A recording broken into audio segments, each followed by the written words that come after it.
വൃശ്ചികക്കാറ്റിൻ്റെ വേഗതയിൽ ഞാൻ നാട്ടിലെത്തും നേരം, ജന്മനാട്ടിലെത്തും നേരം. എത്ര കാലമായി കണ്ടിട്ട്, എന്തപ്പം അങ്ങനെ തോന്നുന്നു? നാശം, ഇവിടെ എവിടെയും റേഞ്ച് കിട്ടണില്ല. ഈ മരങ്ങൾക്കൊക്കെ റേഞ്ച് കിട്ടിയത് നന്നായിരുന്നു. മാഷേ, മരം വെക്കണമെങ്കിൽ മണ്ണ് വേണം.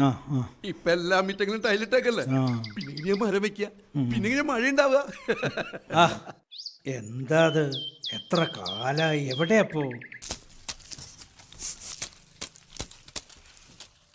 നാട്ടിലെ മരങ്ങൾ മുഴുവൻ മുറിച്ചിട്ട് ഇവിടെ കിടന്ന് വലിയ ആളാവാന്ന വിചാരം. ഞാൻ ഏത് മരം മുറിച്ചേ? ഞാൻ ഒരു മരം മുറിച്ചിട്ടില്ല. ഉഷാറായില്ലോ, നന്നായി. വാർത്തും പൊരിച്ചൊന്നും അധികം കഴിക്കണ്ട കേട്ടോ.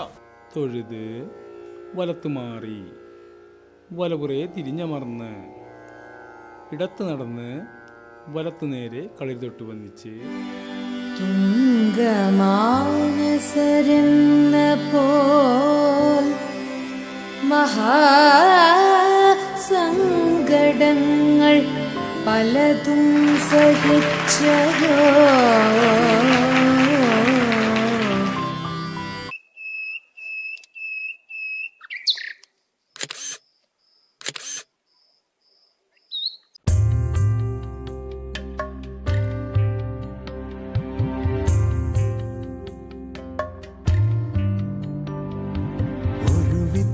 നട്ടു നാം മിഴി നട്ടിരിക്കവേ മുള പൊട്ടുമേതോ കിനാവ്. നിശബ്ദനായി തണലേകി നിന്ന മരം പറഞ്ഞു,